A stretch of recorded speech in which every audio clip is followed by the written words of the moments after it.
Esselamu Aleyküm, hayırlı günler diliyoruz değerli izleyenler. Sağlıcakla programına hoş geldiniz.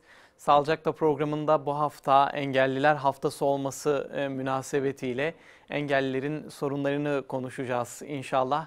Konuklarımız var, konuklarımıza selamlayarak başlayalım.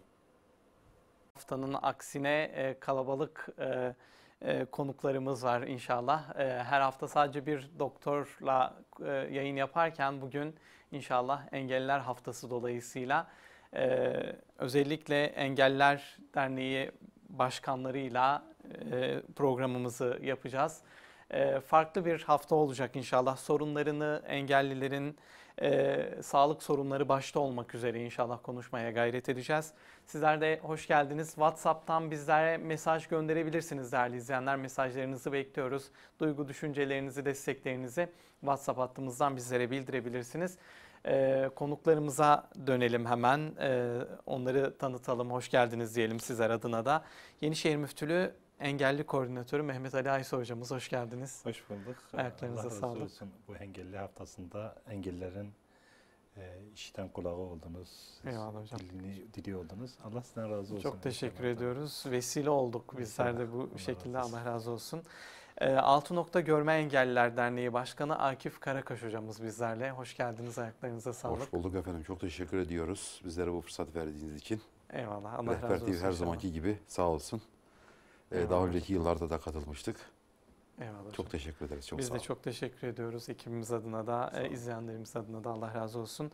Bedensel Engelliler Derneği Diyarbakır Şube Başkanı Ömer Aksan hocamız. Sizler de hoş geldiniz. Hoş bulduk. Ayaklarınıza Ben de sağlık. başta size, sizin şahsınızda Rehber TV'ye ve tüm izleyicilerinize selamun aleyküm diyorum. Hayırlı günler diliyorum. Aleykümselam. Çok teşekkürler. Değerli izleyenler, yayın boyunca inşallah az önce de ifade ettik. Engelliler Haftası başta sağlık sorunları ve diğer sorunları olmak üzere inşallah konuşmaya gayret edeceğiz. Bakış açımız nasıl olmalı engellilere yönelik? Özellikle buradan o mesajı vermeye çalışacağız. Bunun için Mehmet Ali Aysoy hocamızla müsaadenizle başlayalım. Bazı mesajlar vererek inşallah. Özellikle tavsiyelerinizi almak istiyoruz. Engellilere bakış açımız Hocam, nasıl olmalı? Şunu söyleyeyim. Bu Engelliler Haftası ama biz yılda bir kere bir hafta bu engellileri konuşmamız gerçekten hem çok az hem de duyarlılık anlamında toplumda duyarlılığı yeterince sağlamıyor. Çünkü bu toplum engelliyle iç içe. Yani 12 milyon tane engellinin, Türkiye'de 12 milyon engellinin olduğu istatistiklere göre belirlenmiş. 12 milyon engelli demek ne demek? Her engelliyle birlikte 1 ve 2 kişi, ondan etkilenen 1 ve 2 kişiyi düşündüğümüzde Türkiye'nin %50'si, Türkiye'nin nüfusunun %50'si aslında engellilerle iç içedir. Eyvallah. Ama nedense engelliler çok dile getirilmiyor. Yani belki de biraz da kapanık kaldılar. Belki de toplum biraz da onları dışladı. Belki de kendileri de biraz kendilerini ifade etmekten uzak durdular. Ondan dolayı engelliler çok bir gündeme gelmedi. Yani ben şunu hemen söyleyeyim. Ben mesela İslam tarihine baktım. Dün engellilerle ilgili bir kısma baktım. Çok dikkatimi çekti. Resulullah sallallahu aleyhi ve sellem görme engelli olan Abdullah İbni Mektum, iki gözü amaydı. Malumunuz Kur'an-ı Kerim'de de onunla ilgili bir mevzudan bahsedilir Abese suresinde. Resulullah sallallahu aleyhi ve sellem Medine'de değilken 13 kere valilik yapmış. Eyvallah. Ama şimdi ben bakıyorum 81 tane ilimiz var. Ben hiç engelli vali görmedim. Eyvallah. Yani gerçekten ilginç bir şeydir. Bakın Resulullah sallallahu aleyhi ve sellem 13 kere onu oraya vali olarak atamış. Medine'ye iki gözleri ama olan, görmeyen Abdullah İbni Mektum'u 13 kere vali atamış. Muaz bin Cebel ayağından sakat Yemen'e vali atamış. Resulullah sallallahu aleyhi ve sellemin o kadar özen gösterdiği bu engellilere maalesef bizler hem toplumsal olarak hem devlet olarak demek ki yeterli şeyi gösteremedik.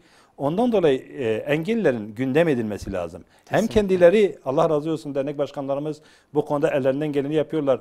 İnşallah o derneğe bağlı olan engelli kardeşlerimiz de onlara destek verecekler. Hem sivil toplum kuruluşları olarak, işte devlet kurumları olarak bu engellilere bizim de sahip çıkmamız lazım. Evet. Yani engellilik benim bildiğim ve gördüğüm kadar engellilik bir kayıp değil ki, bir iftihar vesilesidir anlayana. Kesinlikle öyle. Şimdi Ümmü Mektup'tan bahsettiniz. Peygamber Efendimiz sallallahu aleyhi ve sellemin onunla ilk teması da çok meşhurdur. Ki bundan yaşanan olaydan sonra Efendimiz ona şöyle seslenecek. Ey kendisinden dolayı Rabbimin beni uyardığı zat diye. Altındaki minderi ona verecek. Evet. Abdullah İbni Mektum İslam tarihinde gerçekten bir ekoldur. Yani niye diyeyim? Abdullah bin Mektum'un şehadeti de öyledir. Kadisiye Savaşı oluyor Hazreti Ömer zamanında. Hanımı Hind diyor ya Abdullah nereye gidiyorsun? Diyor ben savaşa gidiyorum. Ya diyor sen amasın. Ya diyor bırak diyor Müslümanlar bir tane fazla gözükecek. Enes bin Malik onu görüyor. Elinde siyah bir sancak. Diyor Fetih Suresi 13. ayette Leyse lil amma haracun. Ama için bir zorluk yoktur. Allah bildirmesine rağmen senin ne işin var savaşta? Diyor ey Enes diyor. Ben düşmanı görmüyorum. Düşmanın sayısı, gücü, kuvveti benim umurumda değil. Ben sancakla önde gidiyorum. Ne kadar güçlü de olsalar, ne kadar kılıçları parlasa bile ben görmediğim için benim arkamdan Müslümanlar bakıp cesaret alacaklar, gelecekler. Gözle gördüğümüz kısmıyla engeller var. Bir de maalesef manevi engeller var. Önemli olan o manevi olarak yani engel Kur'an-ı olmama. Kerim'de manevi körlüğün olmaması. Ammadan yani körden bahsedince sadece 1 ve 2 ayette bizim bildiğimiz anlamda, fiziksel anlamda körlükten bahsedilirken summun, bukmun, umyun, fehum la yebsirun Bakara'da geçtiği gibi yani kördürler, sağırdırlar, dilsizler ve dönmezler. Ve Kur'an-ı Kerim %99'unda hakikati görmeyenlere kör demiş. Eyvallah. Resulullah sallallahu aleyhi ve sellem yine bir sahabeden bahsederken ammadır diyor ey gören kardeşim diyor. Ona gören kardeşim diye hitap ediyor. Yani kalp gözünün görmesi Allah'ın elinde normal bedensel görmemekle şey yapılamaz, kıyas edilemez yani. Allah-u Teala bedensel olarak görmemeyi özür olarak kabul etmemiş yani. Eyvallah.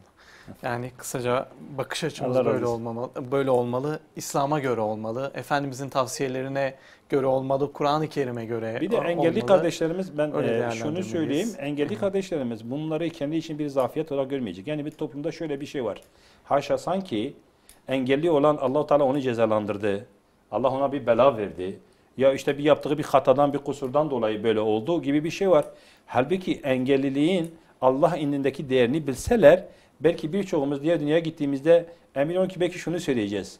Bu bize verilen nimetleri, bize verilenlere şükretmediğim için ya Rabbi belki ben bu engellinin yerine olsaydım da bu kolumla günah işlemeseydim, bu ayağımla günaha gitmeseydim, bu gözümle harama bakmasaydım. Ki yine Resulullah sallallahu aleyhi ve sellem'in hadisidir. Diyor mümin kullarından birine bir bela ve musibet geldiğinde Allah-u Teala ona o bela ve musibeti verdiği için kişi sabrederse yatağından kalktığında, yerinden kalktığında diyelim, diyor anasından doğmuş gibi tertemiz kalkar. Eyvallah ne kadar güzel. Bütün günahlarına kefaret olur. Yine engellilik berekettir. Allah-u Teala onların katına eğer diyor zayıflarınız, hastalarınız ve yaşlarınız olmasaydı Allah-u Teala size ihsanda bulunmazdı. Bu toplumun bereketi için bir şeydir. Engellilik cennet anahtarıdır. Bakın yine Resulullah sallallahu aleyhi ve sellem kutsi bir hadisinde diyor ki kulumu iki gözünü kör etmekle imtihan ettiğimde sabrederse gözlerine karşılık muhakkak ki ona cenneti verir. Eyvallah hocam. Ne kadar Karşılığı güzel. cennet. Yani böyle şey yok, Müjdeler. istisna yok. Bir de Allah demiş. Allah demiş. Babana rahmet. Yani Allah-u Teala diyor ki ben direkt onu ne yaparım cennete. Bir de aynı zamanda engelli olmak aslında kısadan kar kazanmaktır. Tebük Savaşı'dır. Resulullah sallallahu aleyhi ve sellem Tebük Savaşı'na giderken malumunuz Tebük Savaşı en zor savaşlardan biri. O sıcağın altında sahabilerine dönüyor diyor. Bazıları var ki diyor evlerinde oturmuşlar sizin sahabelerinize ortaktırlar. Ya Resulullah nasıl diyor? Diyor onların gücü yetmediği için gelmedi ama kalpleri sizinde olmak için kalpleri sizindeydi. Diyor siz bugün burada çekildiğiniz meşakkat kadar onlar evlerinde rahatta oturacaklar. O gölgelikte sizin o sevabınızı alacaklar. Eyvallah. Yani Allah-u Teala birçok şeyler yeter ki innemel amalu bin niyeti diyoruz ya. Engelli kardeşlerimiz gerçekten niyetleri halis olsa Allah-u Teala onlar için bonus açmış diyelim yani. Eyvallah. Yani şimdi bir engelli kardeşimiz dese ki ya ben bütün insanlara İslam'ı anlatmak için keşke bütün insanlara İslam'ı anlataydım. Ayağı müsait olmadığı için, ortamı müsait olmadığı için anlatamadı ama Allah bütün insanlara İslam'ı anlatmış gibi ona sevap yazacak. Eyvallah hocam. Bir görme engelli kardeşimiz ya ben keşke göreydim, hep Kur'an okuyaydım. Eyvallah. Ya biz okuyacağız, o okumadan alacak sevabı. Eyvallah hocam. Allah razı olsun. Bunlar engelliler için müjdeler. İnşallah tabii aileleri İnşallah, için de inşallah tavsiyelerinizi, hocam. müjdelerinizi inşallah şey yapalım. Birazdan dinleyelim. Dernek başkanlarımıza dönelim inşallah. Tekrar hoş geldiniz. Ayaklarınıza sağlık. Ben Akif hocamla başlamak istiyorum. Öncelikle biraz derneğinizin faaliyetlerini anlatmanızı isteyeceğiz. Hangi faaliyetleri yapıyorsunuz? Biraz tanıtarak başlarsanız buyurun. Ben tekrar teşekkür ediyorum. Ben Mehmet Akif Karakaş, Altı Nokta Köyler Derneği Diyarbakır Şube Başkanı. Aynı zamanda Altı Nokta Köyler Derneği Genel Merkez Gençlik ve Spordan sorumlu Genel Başkan Yardımcılığını görevini yürütüyorum. Derneğimiz 1950 yılında kendisi de görme engelli olan doçent doktor Mithat Enç tarafından kurulmuş. Genel merkezi Ankara'da. 1958'den bugüne Bakanlar Kurulu kararıyla kamu yararına çalışan dernekler statüsüne alınmış ve bugün 32 ilde bulunan şubeleriyle çalışmalarını yürütüyor ve 1997 yılından bugüne de biz de Diyarbakır Şubesi olarak ilimizde yaşayan 9.000 görme engelli vatandaşımızın eğitim, istihdam, sosyal, ekonomik anlamda hedeflerine ulaşabilmeleri için çalışmalar yürütüyoruz. Tabii derneğimizin kurulmuş olduğu günden bugüne, tabii ben Diyarbakır özelinde özellikle şu an bahsedeyim. Öncelikle Diyarbakır ilimizde bulunmayan ve en büyük eksikliğini duymuş olduğumuz 2005 yılında biz bu hayata geçirdik. Görme engelliler okulumuz yoktu Diyarbakır'da ve uzun süren mücadeleler, çabalar sonucunda istasyon civarında bulunan Ali İhsan Arslan Görme Engelliler Okulu'nu Diyarbakır iline kazandırdık. Eski milletvekilimiz İhsan Aslan Bey'in de destekleriyle okulumuzun ismi de zaten Ali İhsan Arslan Görme Engelliler Okulu'dur. Böyle bir eğitim yuvasını Diyarbakır'a kazandırdık ve şu an eğitim öğretim hayatına okulumuz devam ediyor. Çünkü böyle bir eğitim yuvasını Diyarbakır'a kazandırmamız, orada sürekli bir sirkülasyon var. Bir mezun gider, yeni bir öğrenci gelir ve yaşayan görme engelli arkadaşlarımızın eğitim hayatına katılımı noktasında bu okul çok önemli bir görev görüyor. Eyvallah. Bu okulumuzu Diyarbakır iline kazandırdık ve şu an devam ediyor elhamdülillah. Artı özellikle görme engelli vatandaşlarımızı, görme engelli kardeşlerimizi ana prensibimiz kalifiye hale getirmek, iş gücü piyasasına katılmalarını sağlamak. Eğitim, istihdam hepsi birleşiktir zaten. Genellikle çalışan görme engelli arkadaşlarımıza telefon santrallerinde görev veriliyor. Ama biz diyoruz ki görme engelliler sadece telefon santrallerinden ibaret değildir çalışma alanları. Görme engelliler gelişen teknolojinin de getirdikleriyle her alanda kendini hissedebilirler. Çalışma ve İş Kurumu İl Müdürlüğü ile yaklaşık 15 yıldır, bu pandemi sürecini tabii gerçekleştiremedik, o ayrı bir şey. Yaklaşık bir 400-450 görme engelli çeşitli mesleki alanlarda mesleki eğitim kursları veriyoruz. Derneğimiz bünyesinde bulunan özel konuşan program destekli bilgisayarlar ile kısaca bilgisayar işletmenliği, büro yönetim ve sekreterlik, temel bilgisayar operatörlüğü gibi çeşitli alanlarda mesleki eğitim kursları veriyoruz ve bu sayede birçok engelli arkadaşlarımızın da kamu kurumlarına atamalarına da vesile olduk. Bu çalışmalardan artı zaman zaman arkadaşlarımıza yönelik engelli kamu personeli seçme sınavına hazırlık kursları, üniversite sınavına hazırlık kursları, çeşitli eğitim faaliyetleri, İngilizce kursları, matematik kursları, halk oyunları kursları, özetle geçiyorum bunları. Ve çeşitli zamanlarda yılda en az 2 veya 3 sefer Karacadağ Kalkınma Ajansı Genel Sekreterliği işbirliğiyle onların teknik destek programları vardır. Çeşitli konularda eğitim programları düzenliyoruz. Toplumsal bilinci artırmaya yönelik, engellilerin sorunlarının çözümüne yönelik çeşitli konferanslar, eğitim faaliyetleri düzenliyoruz. Ve bu sayede hem engelli arkadaşlarımızın bilinçlenmesine hem de toplumsal bilincin artırılmasına yönelik çeşitli eğitim faaliyetleri düzenliyoruz. Eyvallah. Arkadaşlarımızın Tabii gene moral, destek, motivasyon amacıyla çeşitli zamanlarda piknik, gezi, çeşitli sosyal faaliyetler düzenliyoruz ve en son yapmış olduğum 2 faaliyeti anlatayım ben size. Tabii pandemi araya... Akif Hocam sizden müsaade alalım inşallah. Faaliyetlerinizi konuşmaya tabii ki devam edelim ama Mehmet Ali Aysu Hocam'a da aslında sorayım. Bu yapılanların aslında engel konulmadığı sürece birçok faaliyetin yapılabileceğini, engellilerin aslında önünün açık olduğunu da göstermiyor mu? Evet. Akif Hocam anlatırken ben onu düşündüm. Gerçekten imkan ve fırsat verilirse aslında engel gibi de durmuyor. Yani sosyal hayatta olabilirler. Akif Başkanımla konuşurken bir şey söyledi, çok dikkatimi çekti. Dedi biz örgü kursu açmışız. Onlardan bahsedecektim şimdi. Evet.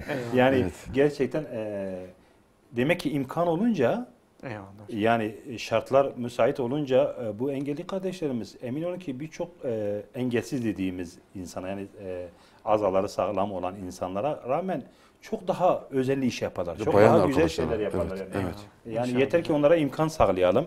Yani valilik yapabilen her şey yapabilir. Eyvallah hocam. Ondan bir mesajımız var. Onu da ben okumak isterim. Şeref Dilek bizlere ulaşmış Ankara'dan. Başkanımızın sonuna kadar demiş yanındayız. Çok başarılı çalışmalar yapıyor. Başkanımıza teşekkür ederiz. Daha başarılı olması dileğiyle. Üyemizdir Şeref. Buradan sevgiler gönderiyoruz kendisine. Mesajı var. Eyvallah hocam. Bunu da aktarmış olduk. Şöyle devam edelim. Ömer Aksan hocamıza da biraz söz hakkı vereyim ben. Sizlerin de faaliyetlerinizi öncelikle merak ediyoruz. Neler yapıyorsunuz? Kimlerin kalbine dokunuyorsunuz aslında? Öyle devam edelim. Böyle. Biz de Altın Nokta Köyler Derneği gibi çok eski bir derneğiz.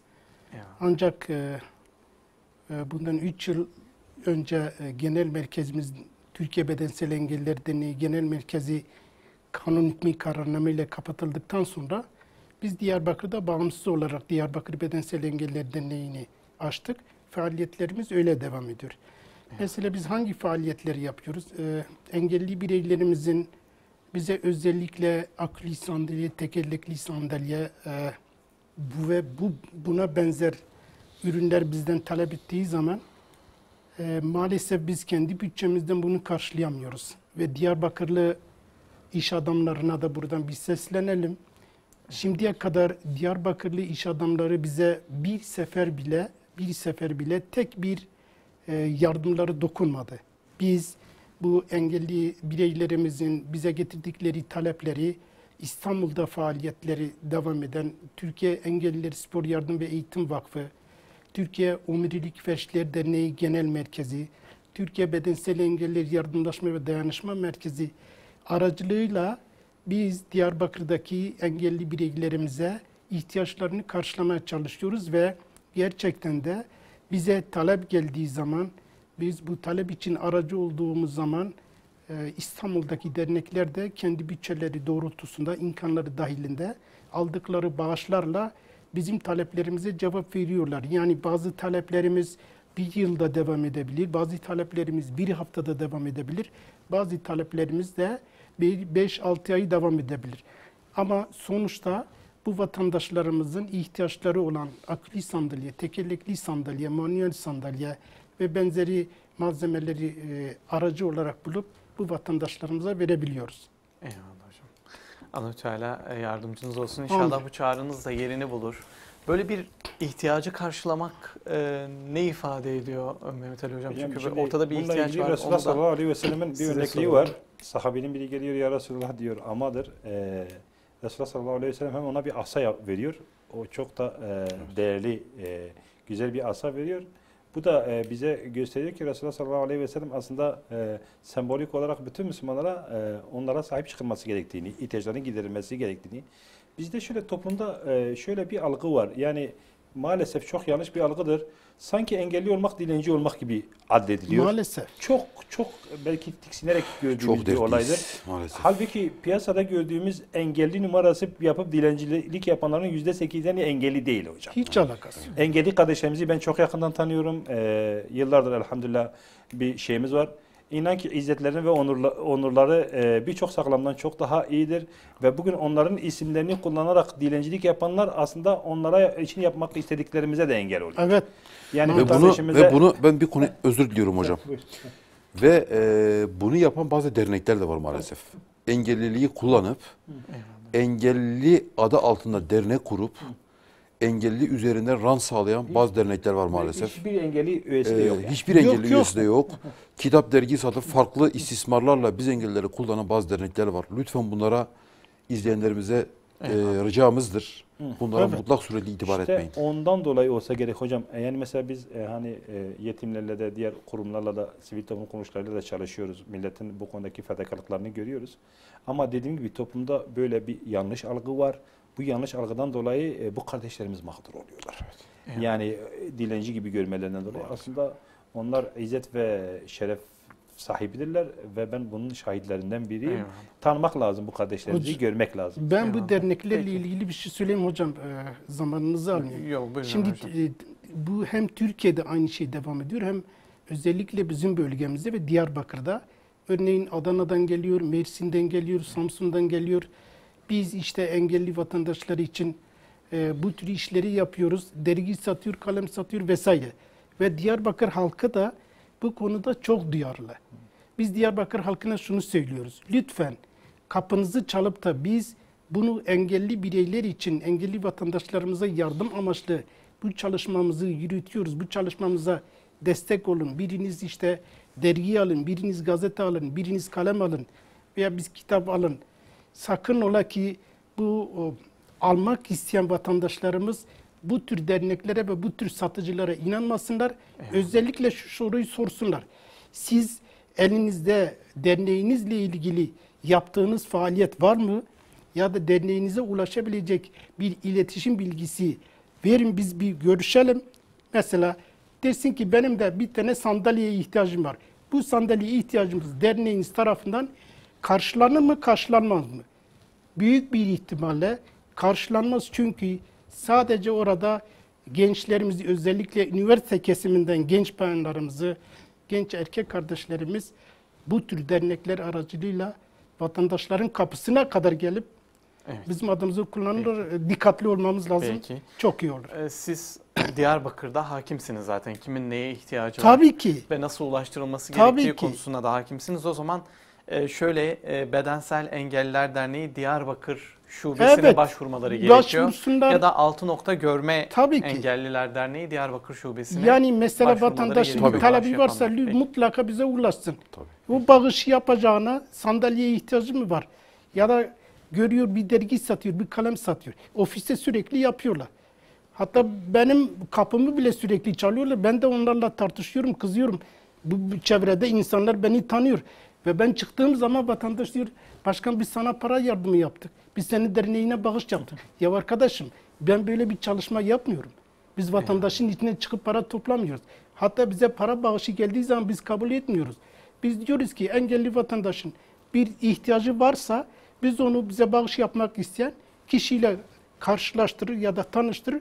Direktmen oradan oraya yardımını yapar. Bize gelmesine gerek yok. Eyvallah. Ev dolaşıp ya da çarşıda, pazarda böyle herhangi bir uygulamanız yok. Onu da anlıyorum. Hayır, bizim yok. Akif Hocam sizin de yok. Akif Başkan'ın da yok. Asla. Biz yapmayız da. Mücadele ediyoruz bunlarla maalesef. Peki hocam. Mehmet Hocam bir şey söyleyeceksiniz sanki. Yok, gerçekten dediğim gibi engelliler hem engelli kardeşlerimiz o konuda mağdurlar. Hem de engelli ailelerle ilgili. Yani engelli ailelerle ilgili şöyle bir algı var. Geçen gün Afrika'ya giden bir arkadaşımız da bir video paylaşmıştı. İşte beyaz albino hastası olanlar, Afrika'da o albino hastası olanları öldürüyorlarmış haşa. Şeytan diye, engellidir diye. Evet. Onu devlet işte muhafaza altına almıştı. Arkadaşlar gidip orada onları şey yapmıştı. Yani bu İslamiyet'ten önce İslamiyet'ten önce yaşanmış o dönemlerde. Haşa bunları haşa şeytan diye görmüşler. Bunları toplumdan uzaklaştırmışlar. Ama elhamdülillah çok şükür İslam'ın bunlara verdiği değer, toplumun bunlara verdiği değer zamanla bu bitmiş ama İslam'ı yaşamadığımızdan ya da Resulullah sallallahu aleyhi ve sellemin hayatını tam bilmediğimizde maalesef yavaş yavaş bir uzaklaşma oluyor o İslami engellilere bakışını. İnşallah Teala biz bunları gündem edecek, konuşacağız.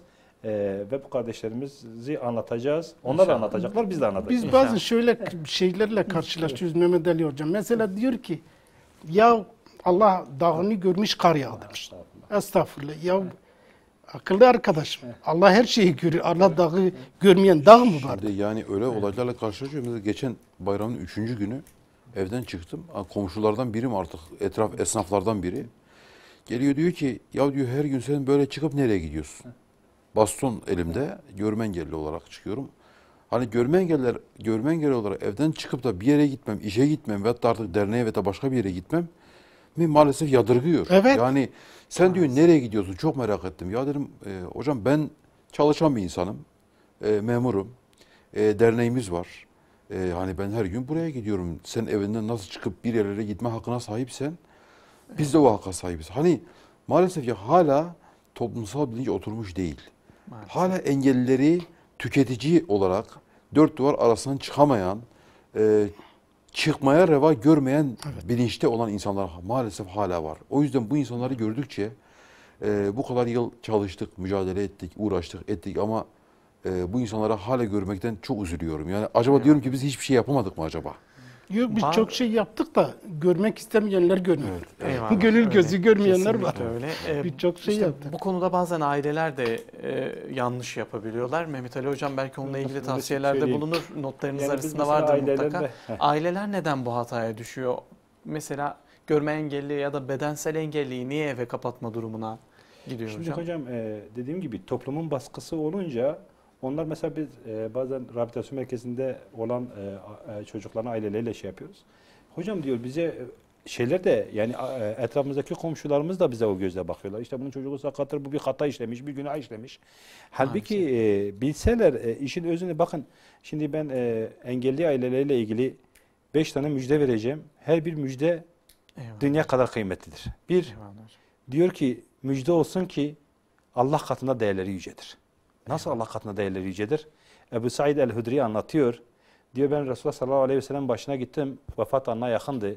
Ateş gibi yanıyordu. Ya Resulullah dedim. Sen peygambersin. Allah sana bu musibeti, bu ateşi niye verdi? Diyor Resulullah sallallahu aleyhi ve sellem dedi sen bilmez misin ki imtihanların en büyüğünü peygamberler yaşar. Sonra imanın derecesine göre sadıklar, sıdıklar, salih insanlar yaşar. Şimdi gerçekten Peygamber sallallahu aleyhi ve sellem hayatına bakın. İmanın yüceliğinden olsa, Allah katındaki değerinin yüceliğinden olsa gerek. Bakın bir insan için en büyük musibet doğmadan babasının ölmesidir. 5-6 yaşında annesini kaybetmesidir. 7 tane çocuğunun 6'sını kendi eliyle gömmesidir. Dünyada böyle birini anlatsalar bize diyeceğiz ya Allah bu adama haşa belasını verdi. Ama yanına Hazreti Muhammed koyduğumuzda durmak zorunda kalıyoruz. Çünkü insanlığın içinde en çok sevilen kimdir? Levlâke levlâke ve mâ halaktu eflâke denilen Resulullah'tır. Allah değeri belayla ölçse demek ki belanın yüceliği değerin yüceliğini gösterir. Bu bir işarettir. Yani bir insan dese ki benim belam çoktur, imtihanım ağırdır. Ben Allah katında değersizim dese haşa Resulullah'a iftira atıyor. Belaların en büyüğünü kim yaşamış? Resulullah sallallahu aleyhi ve sellem yaşamış. Demek ki Allah katında değerin arttıkça belan da artıyor. İkinci müjde diyor ki muhakkak ki imtihan olanın kalbindeki Rabbim onun imanı da artırmıştır. Kalbindeki iman da artmıştır. Çünkü Allah Teala ne diyor Bakara'da? La yükellifullahu nefsen illa vus'aha.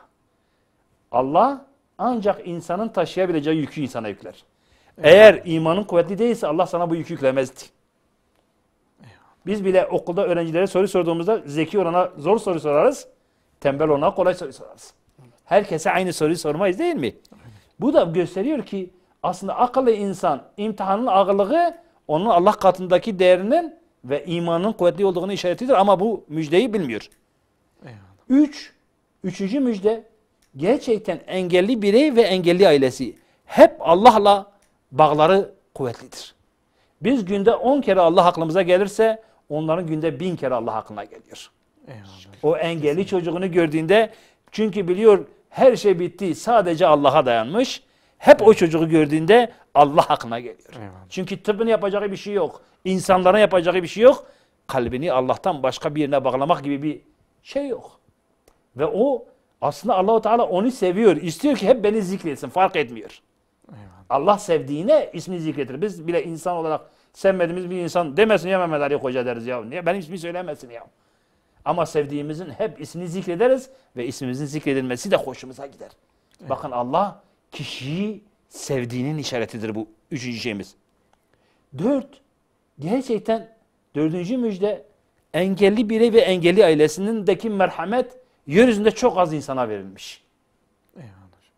Bu arada eklemek istedikleriniz olursa değerli ben başkanlarım. bitireyim, 5'iyle evet. bitireyim, müjdelerimizi bitireyim. Eyvallah, Yani araya çünkü girebilirsiniz. bakın engelli ailelerle ben de zaman zaman muhatap oluyorum. Ya böyle kalpleri o kadar yumuşak, o kadar insansever. Yani belki biz o çocuğa, o engelli çocuğa 5 gün bakamazken o sarılıyor ona, onu öpüyor. Ben yeğenim vardı 17-18 yaşlarında rahmet etti engelli. İnan ki bir gün taşıdım, belim kırıldı. Ablam 15 yıl taşıdı. Aile içinde en çok sevdiği çocuğu o. Eyvallah. En çok zikredilen, hala bile en çok zikrettiğimiz çocuktu. Çünkü Allah o engelli sayesinde kalbe merhamet pompalıyor. Gerçekten merhameti onun içine pompalıyor. 5. Engelliyle ilgili mükafatları büyüktür. Yani nasıl mükafatları büyüktür? Şimdi bir teraziyi düşünün. 2 kefelidir. İmtihan ağırlaştığı mükafat kalkar. Evet. İmtihan hafifleştiği mükafat düşer. Yani dünyada da öyledir. Zor soruya mükafatı çok verirsin. 10 puan verirsin. Kolay soruya dersin seni geçirmek için bir 5 vereyim. İşte de dedi. Ağır iş yaparsan sana patron daha çok verir. Hafif iş yaparsan patron sana daha az verir. Dünyada da öyledir. Allah mükafatı bol bol vermek istediği kişiye imtihanı ağır yapar. Bunları bu 5 müjdeyi bile düşünse engelli aileleri, ya bunlar bizim için gerçekten azap gibi gözüküyor. Demin içeride bir örnek verdim, dedim ya, adam uçağa gitmek istiyor, arabası bozuluyor, uçağa ulaşamadığı için ah vah ediyor. Sonra 1 saat sonra haberlerde bakıyor ki uçak düşmüş. Bu sefer diyor oh, şimdi uçağa binimse biz de yarın öbürsü gün diğer dünyaya gideceğiz. Bu dünyada geçirdiğimiz kazalar, belalar için hani hayıflanıyoruz ya. Ama diğer dünyada gördüğümüzde neler kazanmışız. Bu dünyadaki ne kötülüklerden kurtulmuşuz dediğimizde inşallah Teala her birimiz oh diyeceğiz. Yani Üstad Bediüzzaman'ın bir sözü var. Diyor dünyadaki ohlar sonrasında insana ah dedirtir. Evet, aynen öyle. Ahlarsa sonrasında insana oh dedirtir. Evet. Şimdi mesela böyle değil midir? Günlük şeylerimizde de böyle güzel günlerimizi hatırlayınca ne diyoruz? Ah o günler. Kurtulduğumuz kötü günleri hatırladığımızda ne diyor? Oh kurtulduk. Eyvallah hocam. Çok teşekkür Allah ederiz. razı Allah olsun. razı olsun. Bir mesajımız var. Hocalarımızdan akıllı bastonla ilgili bilgi almak istiyorum demiş. Ve doğuştan görme engelliyim. Bizi bilgilendirirlerse seviniriz. Çok teşekkür ediyoruz demişler kendine. Akif hocam. Başkan Akıllı baston, şimdi tabii birçok baston çeşidi var. Ancak akıllı baston şu an bence Diyarbakır şartlarına çok kullanıma uygun değil. Bir de çok pahalı bir ürün. Biz şu an normal manuel bastonlar kullanıyoruz. Tabii zaman zaman çeşitli kurumlardan destek alarak üyelerimize bunun görme engelleri dağıtımını sağlıyoruz. Akıllı baston navigasyon özelliği olan bastonlar. Ama dediğim gibi çok Diyarbakır şartlarında kullanıma uygun değil. O yüzden şu an için çok fazla akıllı baston kullanımı yönünde talep de yok ve bir de pahalı olması nedeniyle bu anlamda çok fazla bir şeyimiz olmadı maalesef. Ne olması gerekiyor kentte kullanılabilmesi için? Ya hangi şartların oluşması lazım? Aslında birçok şartların oluşması. Hem erişim, kaldırımdaki erişim uygun değil. Evet. Artı bir defa bir görme engellinin Diyarbakır'da ve da farklı iller için de söylüyorum. En fazla ömrü 2 aydan fazla değil. Çünkü insanlar gelip bastonu kırıp basabiliyor. En son dün ofis civarında yürürken bir vatandaş karşıdan gelirken bastonun üzerine basıp geçti. Bastonum 2'ye bölündü. Geçmiş O yüzden öyle pahalı bir baston, özellikli bir bastonun bu şartlarda hani hem kullanıma uygun değil hem de zarar görme durumu olduğu için ben çok fazla önermiyorum açıkçası. Peki. Çok Çok pahalı bir teşekkürler. cihaz. Çok teşekkürler hocam. Bir mesajımız daha var. Onu da aktaralım. Abdullah ve Gülcan çifti olarak selamlarımızı iletiyoruz demişler. Abdullah Bey yönetim kurulu başkanlarımıza. üyemiz. Gülcan Hanım da eşi, ikisi de görme engelli. Eyvallah. Buradan sevgilerimizi iletiyoruz kendilerine. Sağ olsunlar. Şöyle bir notları var. Kamu kurum ve kuruluşlarının engelliler hakkında daha çok bilinçlendirilmesi lazım demişler. Onlara Kendilerine değineceğiz. selam sevgilerimizi iletiyoruz. Sağ Teşekkür olsunlar. ediyoruz kendilerine. Mesajlarımız gelmeye devam ediyor ama şöyle Ömer Hocama şu soruyu sormak istiyorum.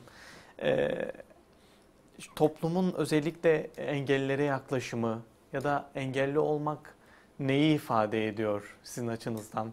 Yaşadığınız tatlı, acı anılar da var mutlaka süreçte. Ne ifade ediyor? Size bakış açısı nasıl?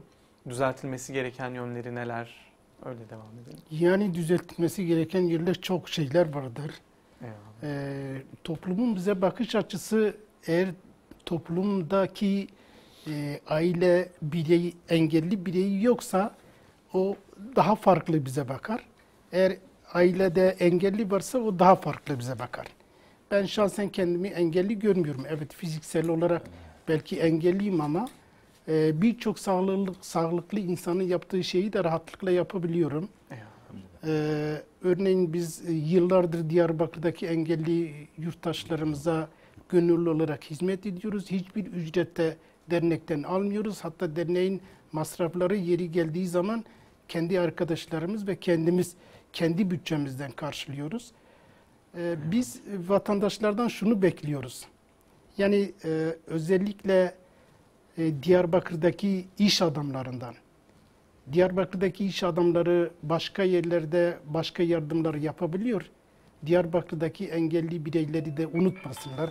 Engelli bireylere de yardımlarını yapsınlar. Biz onlardan da böyle yardımlar olursa, hatta biz nakdi yardım da istemiyoruz.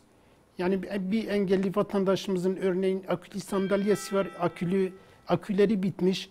O aküleri onlara aldırtabiliriz. Ya da manuel sandalyeye ihtiyacı varsa onu o iş adamına aldırtabiliriz. Örneğin geçenlerde biz engelli bir çiftimiz vardı, onları evlendirdik. Ticaret Odası Başkanlığı'na bir yazı yazdık. Diyarbakır Ticaret Odası Başkanlığı bize bir katkı sunmadı. Oysa ki Türkiye Odalar ve Borsalar Birliği Başkanlığı milyonlarca değerinde okul yapıyor. On binlerce insana destek sunuyor. Ya bir koskoca Diyarbakır'da bir ticaret odası başkanlığı eğer bir engelli çiftine 1000 TL'lik, 2000 TL'lik ya da 4-5 bin TL'lik bir çamaşır makinesi alıp bağış yapabilirdi. Bir buzdolabı alıp verebilirdi. Bir televizyon alıp verebilirdi. Ama maalesef onlardan öyle bir destek alamadık. Sadece bizi aradılar sekreterlik tarafından. İşte biliyorsunuz odamıza bu tür talepler çok geliyor. Biz bu talebi sizin istediğiniz şekilde karşılama şansımız yoktur. Ama işte biz gelelim, şöyle yapalım, böyle yapalım. Biz de siz gelin şöyle yapın, böyle yapın demedik, istemedik de.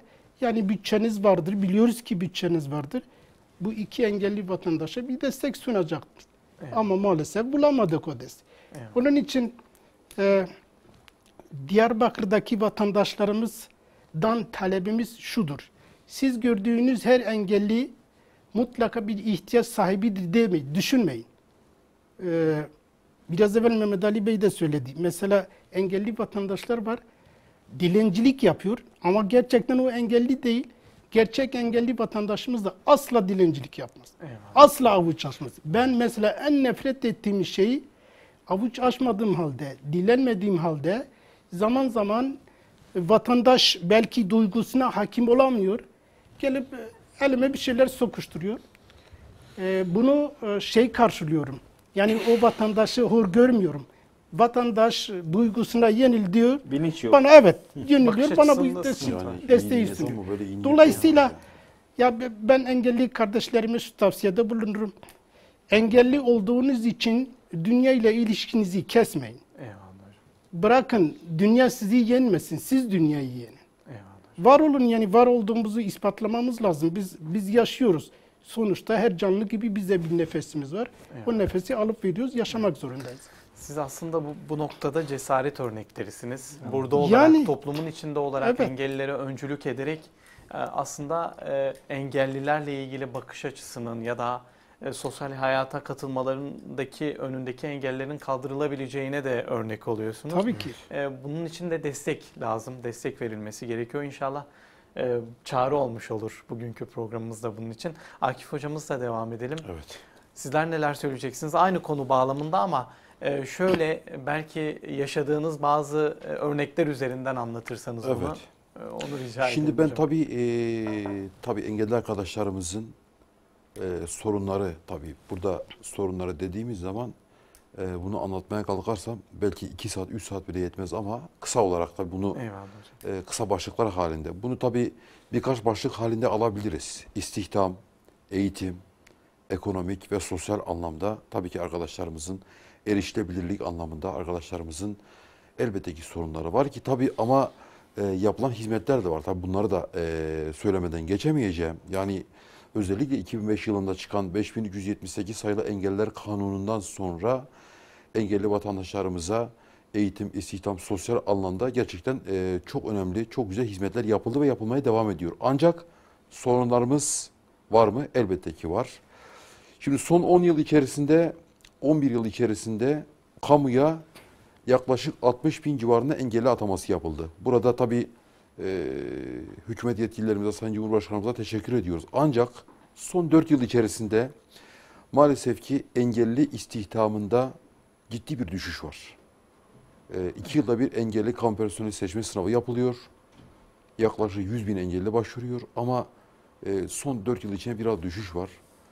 Temennimiz bu istihdamın biraz daha artırılması ve kamudaki %3'lük engelli kotasının %6'ya çıkarılması ve bu sayede çok daha fazla engelli arkadaşlarımızın kamu kurumlarına atamalarının sağlanması. Engelli kardeşlerimizin en büyük beklentilerinden biri bu. Artı engelli istihdamı yapıldıktan sonra engelli arkadaşlarımızın yaşamış olduğu bazı sıkıntılar var. Şimdi %100 görme engelli bir arkadaşımız atanıyor. Hatta %90 bedensel engelli bir arkadaşımız hizmetli olarak atanıyor. Şimdi hizmetli dediğiniz zaman hizmetli personel temizlik işlerinde ve hatta farklı geri hizmetlerde değerlendiriliyor. Ancak %100 görme engelli olan biri veyahut da %90 bedensel engelli olan biri temizlik yapacak durumda değil. Ancak bazı kurumlarda bazı arkadaşlarımızın yapamadığı halde bazı amirleri tarafından temizlik yapılması konusunda baskıya uğradığı, hizmetli olması, çünkü hizmetli olduğu için amiri tarafından baskıya uğruyor. Ve biz zaman zaman devreye girmek zorunda kalıyoruz. Amirlerle, müdürlerle görüşüyoruz. Bu sorunları kısmen aşıyoruz. Ancak yapılacak bir yönetmelik veya da bir kanun değişikliğiyle engelli atamalarında engellilerin direktmen memur olarak atanması, yani hizmetli olarak değil de memur olarak atanması durumunda bu tür sorunlar ortadan kalkacaktır. Çünkü iş huzuru çok önemlidir. İş huzuru olmadığı zaman bu aileye de sirayet eder, arkadaş ortamına da sirayet eder, her tarafa sirayet eder. O yüzden bu sorunların kalkması için mutlaka engelli kardeşlerimizin direktmen memur olarak atanması gerektiğine inanıyorum. Artı erişilebilirlik konusunda tabii ki gene mevcut engelleri yasasında çok güzel maddeler var. Aile ve Sosyal Hizmetler İl Müdürlüğümüz bünyesinde kurulan Engelliler İzleme ve Denetleme Komisyonu tarafından haftada 2 gün kurumlarımız denetleniyor. Ancak maalesef hala kaldırımlarımızda, kamu kurumlarımızda, diğer halk apartmanlarda adı ne olursa olsun mimari engellerimiz devam ediyor.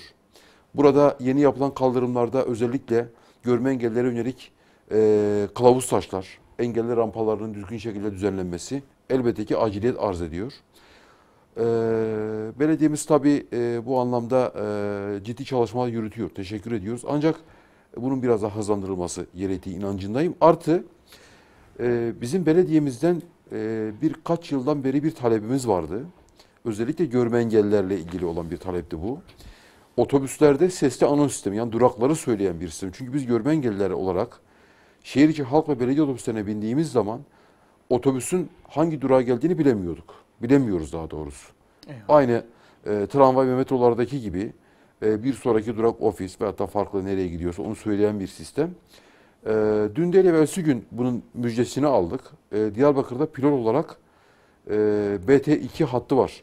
Orada pilot olarak uygulamaya başlamış. İnşallah bunu tüm hatlara yaygınlaştırırlarsa önümüzdeki günlerde de biz bunun inşallah tanıtımını yeni gelen Mersin'den gelen valimiz Sayın Ali İhsan Su, buradan kendilerine de hayırlı olsun demek istiyorum. Aynı zamanda belediye başkanımız da olacak kendileri. Birlikte inşallah güzel bir programla bunun tanıtımını inşallah yaparız diye düşünüyorum. Peki. Bu şekilde devam edeceğiz inşallah. İnşallah bu talepleriniz Yani, karşılanmış olur hocam. Çok karşılanmayacak şeyler değil.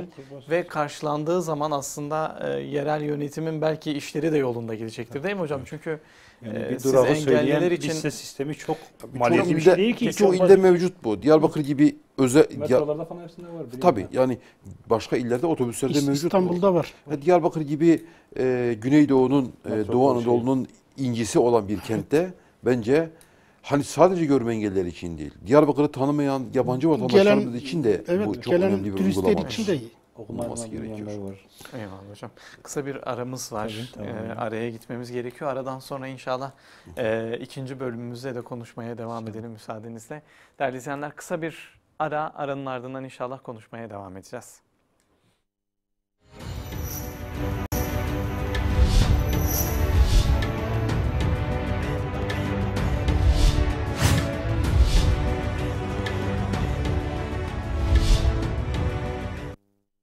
Değerli izleyenler, Sağlıcakla programı devam ediyor. Engelliler Haftası dolayısıyla Sağlıcakla programında engellilerin sorunlarını inşallah konuşmaya çalışıyoruz.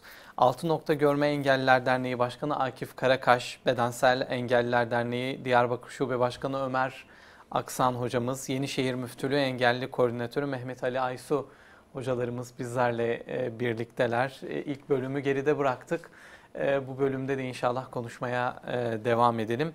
Ömer Hocam, sizle devam edelim. Son bölümde biraz vaktimiz de dar olacak. Aynen. Genel beklentiler üzerine biraz konuşalım. Neler bekliyorsunuz toplumdan, kamu kurum kuruluşlarından? Genel olarak neler söyleyeceksiniz? Beklentileriniz nelerdir? Ya da karşılaştığınız bazı durumlar varsa örneklendirerek de ifade ederseniz. Özellikle özel sektörle ilgili.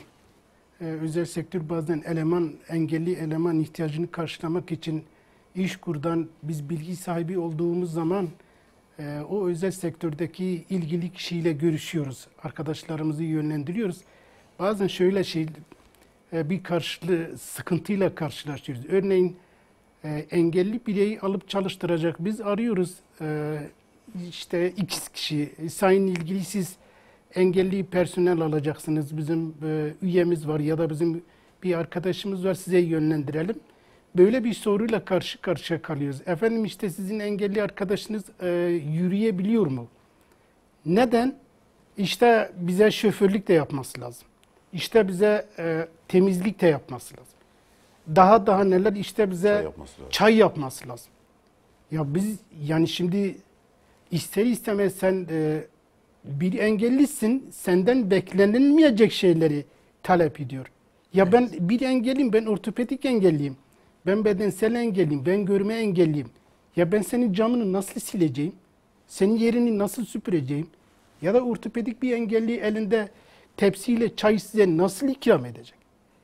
Bu konuda devletimizin çok hassas davranması lazım. Yani kanun, evet engelli bireylerimiz için devletin son zamanlarda özellikle AK Parti hükümeti döneminde engelli bireyin altın çağını yaşadığını çok rahatlıkla söyleyebiliriz. Ama halen de bu tür sorunlarla karşı karşıya kalıyoruz. Evet, bu sadece bu çalışan engelli birey için değil. Örneğin Akif Başkan söyledi. Yani engelli vatandaşımız %3'lük kontenjan vardır. Bunu yıllardır söylüyoruz. Federasyonlarımız %3'lük kontenjanın yeterli olmadığını, %5'e, %6'ya çıkarılması. Hatta biz bazen şunu da gündeme getiriyoruz. Örneğin şehit ve gazi yakınları olan engelli vatandaşları ya da ailelerine devlet tarafından faizsiz konut kredisi veriyor. Biz şunu söylüyoruz. Örneğin çalışan engelli ya da emekli olan engelli vatandaşlarımız için de aynı proje uygulansın. Onlara da faizsiz konut kredisi verilsin. Ya da toplumdan beklentimiz ya da hükümetten ya da devletten beklentimiz şu. Şimdi biz eskiden engelli birey araç alabiliyordu. Otomobil alıyordu. Parası olduğu zaman istediği model, istediği marka 0 kilometre araç alabiliyordu. Ama maalesef son 2 yılda bir gazetecinin köşe yazısında işte Türkiye'deki yaklaşık 200 bin engelli bireyin şu kadar lüks araç aldığını ve bu hükümet bunu fark edince maalesef bu sınırlama getirdi, kota getirdi engelli bireylerin araç almaları için. Örneğin ben akülü sandalye kullanıyorum, tekerlekli sandalye kullanıyorum. Mehmet Ali Bey gördü, aracını benim sandalyemi bırakamadı. Sıkıntı yaşadık. SUV modeli olan araçları almak için de bir kota vardır. Kotaya girmiyor. 450 bin lira, 455 bin liralık bir kotada bugün Türkiye'de zaten 450 bin liralık bir araç kalmadı. Yok maalesef. Kamuda o kadar çok israf var ki yani ellilere verilen o kota yanında çok böyle düşük bir rakam zaten. Evet, araç ben her zaman şu an. alamıyoruz. Hiçbir araç alamıyorsun. Ben her zaman şu örneği veriyorum. Sabancı ailesi Türkiye'nin hatta belki de dünyanın sayılı zenginleri arasında olan bir aile ve bu ailenin 2 tane engelli çocuğu vardır. Şimdi bu 2 engelli birey olarak devlet onlara bir hak tanımış. Araç alma hakkını tanımış. Bu hakkını kullanmak için adam belki 5 milyon TL'lik araç almak istiyor. Sen devlet olarak bu vatandaşa hayır sen alamayacak mısın? Biz şunu söylüyoruz. Gerek İçişleri Bakanlığı gerek Maliye Bakanlığı. Eski Maliye Bakan yardımcımız vardı. Bugün Maliye Bakanlığı görevini yapıyor. Bir toplantıda Akif Başkan'la birlikte bir toplantıda ben bunu kendisine de ilettim. O zaman Maliye Bakan yardımcısıydı. Sayın Bakanım, yani siz bu engelli bireylere bu sıkıntılarla yaşıyoruz. Bu sıkıntıları yaşıyoruz. Siz bakan yardımcısısınız. Niye bu engelli vatandaşlarımız bunu yaşıyor? Ya benim param varsa arkadaşım ben almak istiyorum. Bana niye kota getiriyorsun? Ya da ben yurt dışından 2. el araç almak istiyorum. Siz 3 yaş kotasını getiriyorsunuz. 3 yaş kotası da 20 bin eurodan aşağı bir araç bulamazsın. En azından bunu 5'e çıkarın, 6'ya çıkarın ki eğer siz Türkiye'de engelli vatandaş lüks araç çok alıyorsa o zaman bırakın yurt dışından getirsin. Ya da Türkiye'deki engelli bireyin lüks araç alması konusunda Maliye Bakanlığı takip etsin kardeşim. Bu vatandaşın gerçekten bu aracı alma ekonomik gücü var mı yok mu? Eğer varsa helal olsun alsın. Sen zaten vatandaşa kanun çıkarmışsın. Bu kanundan faydalan. Ama yoksa alın aracını İçişleri Bakanlığı talimatıyla araç trafikten men edilsin. ÖTV'si ödendiği zaman yine vatandaş aracını alsın. Yani bizim beklentimiz sadece vatandaştan değil, mevcut hükümetten de bizim beklentilerimiz çok. Eyvallah. Çok sorunlarımız var. Bakıcı ücretiyle ilgili sağlık sorunları var. Tabii ki her yerde sorunlarımız var. Yani biz devlet, yani mevcut hükümet bize bir şey yapmadı demiyoruz. Gerçekten de mevcut hükümet, yani AK Parti hükümeti son 20 yıldır Türkiye'de engelli vatandaşların altın çağını yaşattı. Ama bu altın çağı yaşamamıza rağmen halen de mevcut yasadaki eksikliklerin devam etmesi biz engellileri zor durumda bırakıyor. Örneğin araba, örneğin bakıcı ücreti maaşını alan vatandaş, 2022 engelli maaşı alan vatandaş, adres değişikliği oluyor. Bu vatandaş sıkıntıya giriyor. Belki 3 ay, belki 4 ay, bazen 6 ay devam ediyor. Maaşını alamıyor. Maaşını almadığı halde o sıkıntılar devam ediyor. Vatandaşa yok efendim git yeni rapor çıkar. Hele son zamanlarda Aile ve Sosyal Politikalar eski bakanın bir yasasıyla ilgili vatandaş Sağlık Kurulu raporunu çıkarıyor, farkında değil ve o çıkan kanundan sonra o rapor bütün işlemler için geçerli. Vatandaş farkında varmıyor. Aile ve Sosyal Politikalar Bakanlığı ya da il müdürlükleri bakıyor ki bu vatandaş en son aldığı Sağlık Kurulu raporu da ağır engelli ibaresi yok. Ve Eyvallah. geri dönüş yapıyor. Diyor ki sen 5 yıldır bizden haksız yere devletten para almışsın. Senin şu kadar faiziyle birlikte şu kadar cezan var. Ya arkadaşım ben nereden bileceğim? Eyvallah hocam. Siz de ifade ettiniz, bir şeyler yapılıyor ama Evet. hala sorun ve sıkıntıları konuşuyorsak demek ki o Maalesef. yapılan şeyler hedefine, amacına ulaşmamış yani. Maalesef. Tekrar gözden geçirmek lazım, tekrar oturup düşünmek lazım.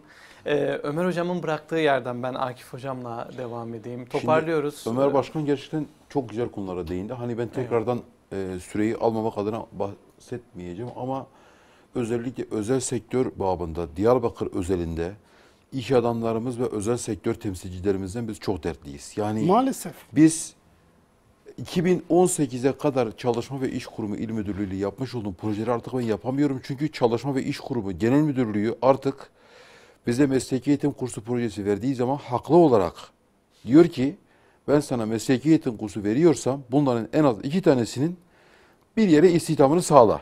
Haklı olarak bunu söylüyor. Hani biz Diyarbakır özelinde bunun ne kadar zor olduğunu defalarca İşkur Müdürü'ne çeşitli makamlara ilettik ama İşkur haklı olarak istihdam taahhüdü istiyor. Biz en son 2019 yılında kabul edilen bir projemiz vardı.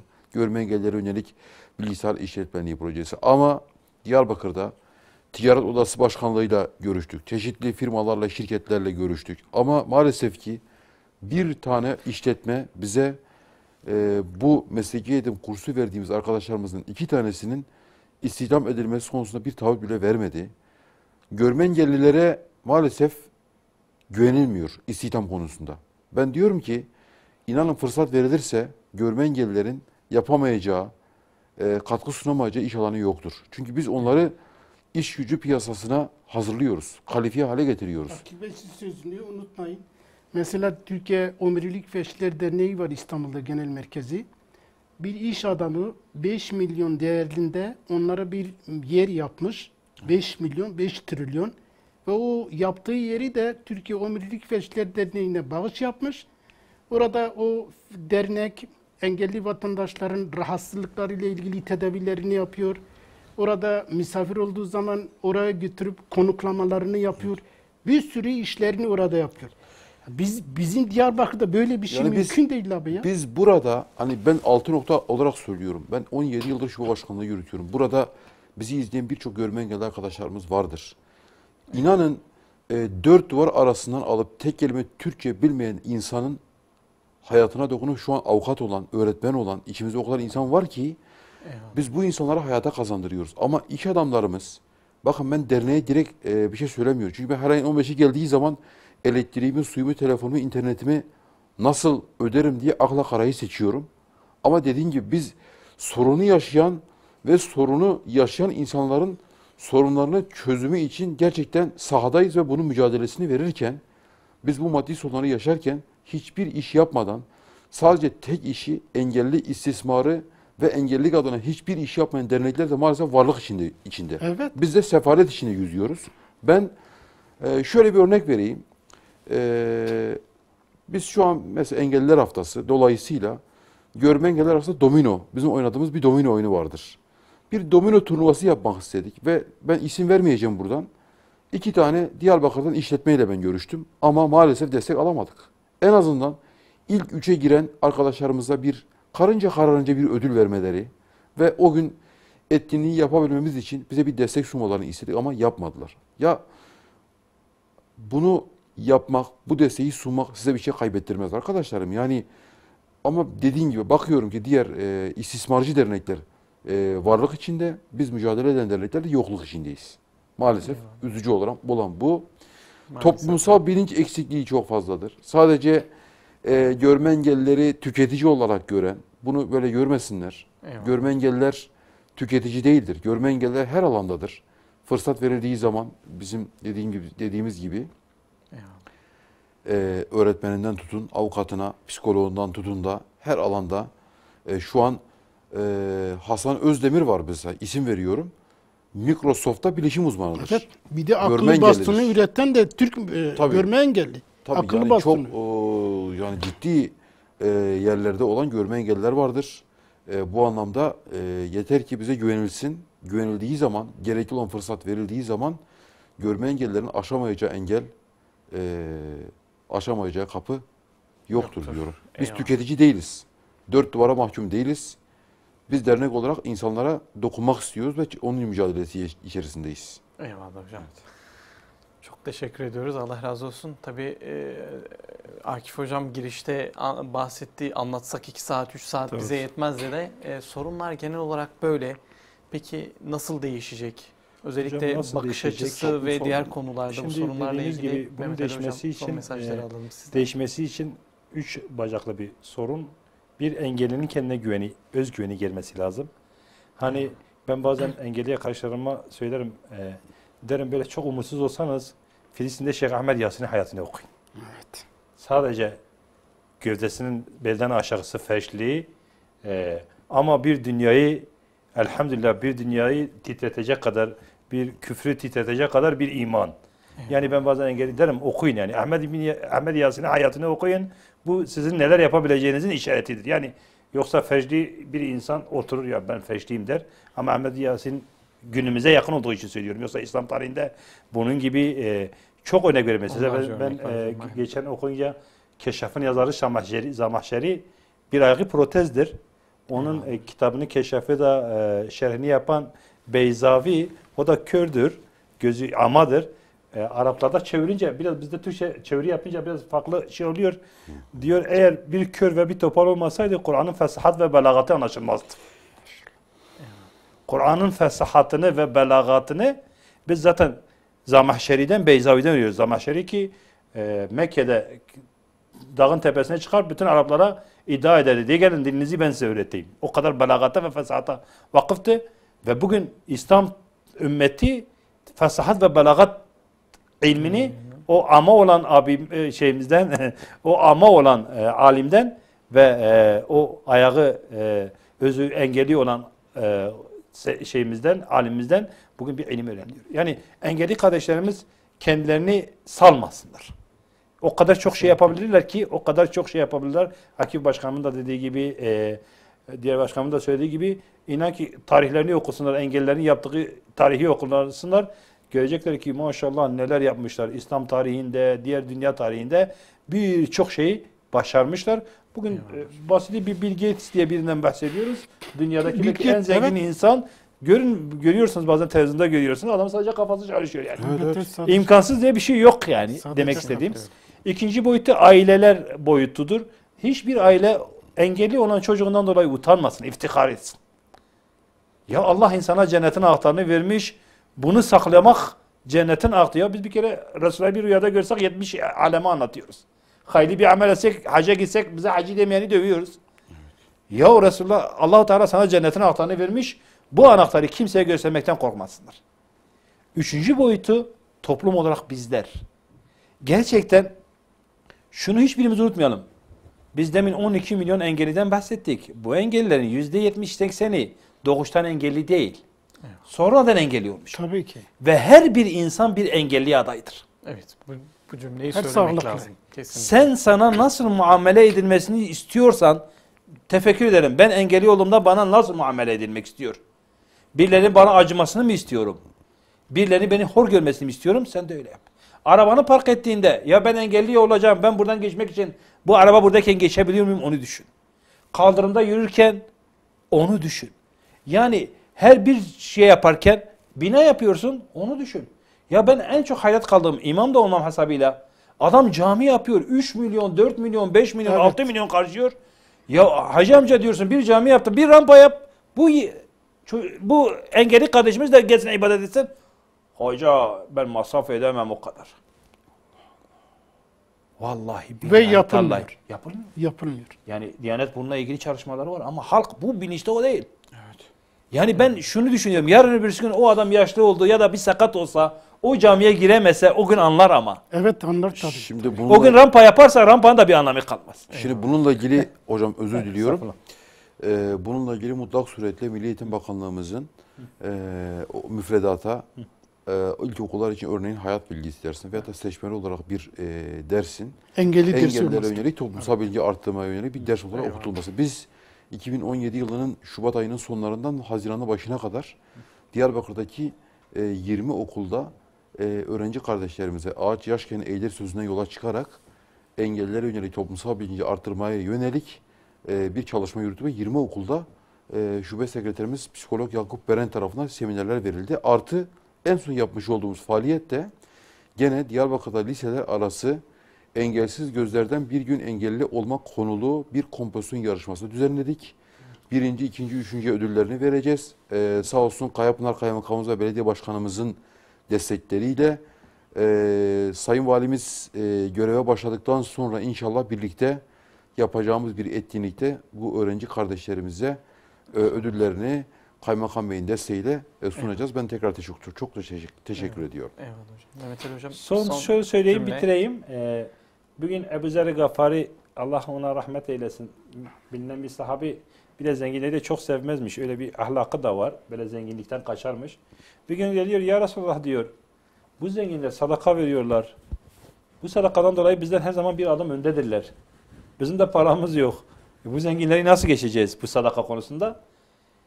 Ve Resulullah sallallahu aleyhi ve sellem çok güzel bir şey söylüyor. Bununla da inşallah paramızı bitireceğiz. Resulullah diyor ki sadakanın kapılarını amalara yardım etmek. Yani gözleri görmeyene yol göstermek. Evet. Sağır ve dişleri anlayana kadar dinlemek, onları dinlemek. Bir insana ihtiyaç duyduğu nesnenin, bir insanın ihtiyaç duyduğunu yerine getirmek, yardım isteyen birine gücümüz yettiği kadar yardım etmek ve güçsüzlere kol kana getirmekle açabiliriz. Yani İnşallah. parayla yapamasak Allah-u Teala bize güzel bir yöntem vermiş. İnşallah hem paramızla yapacağız hem de bunu yapacağız. İnşallah. Hemen alıyoruz. Yenişehir Müftülüğü Engelli Koordinatörü Mehmet Ali Ays hocamız, ayaklarınıza sağlık. Allah Çok razı olsun. teşekkürler.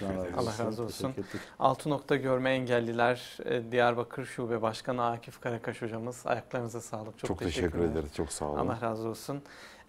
Bedensel Engelliler Derneği Diyarbakır Şube Başkanı Ömer Aksan hocamız. Çok teşekkür ediyoruz sizlere de katkı Ben de verdiniz. teşekkür ederim. Başta size, şahsınızda, televizyonunuza, emeği geçen herkese, tüm izleyicilerinize Eyvallah. tekrardan selamun aleyküm diyorum. Vesile olabildiysek ne mutlu bize. Çok teşekkür ediyoruz. Tekrar ayaklarınıza sağlık. Allah razı olsun.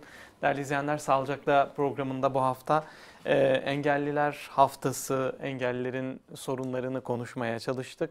İnşallah haftaya tekrar huzurlarınızda olmak ümit ve duasıyla sizlere Allah'a emanet ediyoruz. Hoşça kalın, selametle kalın inşallah.